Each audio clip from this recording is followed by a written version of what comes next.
Maayong hapon guys, kakarating ko lang galing sa trabaho. So pag duman ako sa merkado at ito ang isda. Sa nga nga pangalan, nakalimutan ko yung isda, kung anong pangalan.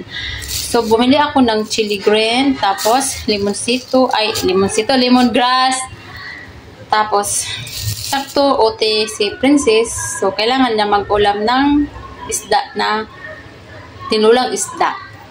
So yan guys, hugasan na natin to guys. So kakatapos ko lang hugas ini guys ng isda. Kakatapos ko lang. So ngayon, maghiwa-hiwa tayo ng mga panakot.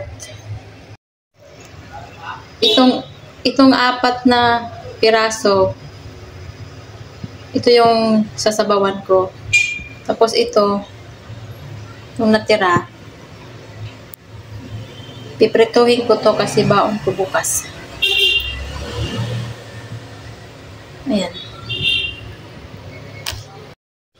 So yan guys, nilagay ko na yung kamatis, bawang, tapos yung mahaba na ano yan, tag nito, lemongrass yan. Tapos nilagyan ko ng chili green, tapos nilagyan ko na rin yan ng konting kalamansi para masarap. Pang ano lang, pang probinsya lang ang style ko. Kasi hindi naman tayo mayaman. Yun guys, bukal na ang kuwan guys. Di makitaan. Ayan, nilagay ko na yung isda. Di makitaan kay sobrang bukal-bukal ang tubig. Ang init ng sabaw ay. Ayan, luto na guys. So, pagkatapos luto na ang tinulang isda. So, di makita. So, magprito na naman tayo ng isda. Ayan guys, parinito na natin ang isda. Sa trabaho namin, Princess. Bukas sa trabaho. So, ayan guys. Dahil luto na ang tinulang isda, kakain na tayo guys.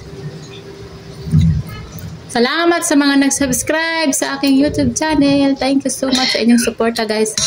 God bless sa inyong lahat. At sa mga nanood, sa mga nag-subscribe, salamat po sa inyo guys. Salamat ng marami. So, kain po tayo guys.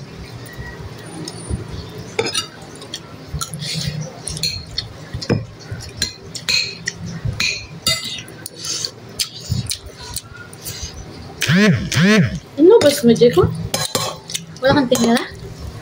Kunti lang na sabaw. 4 lang pa. Di ba magaling ako luto? Sarap. Tagaluto. Ayan. Magkasya yung 150 pesos. Kasi 140 yan eh. Wala naman.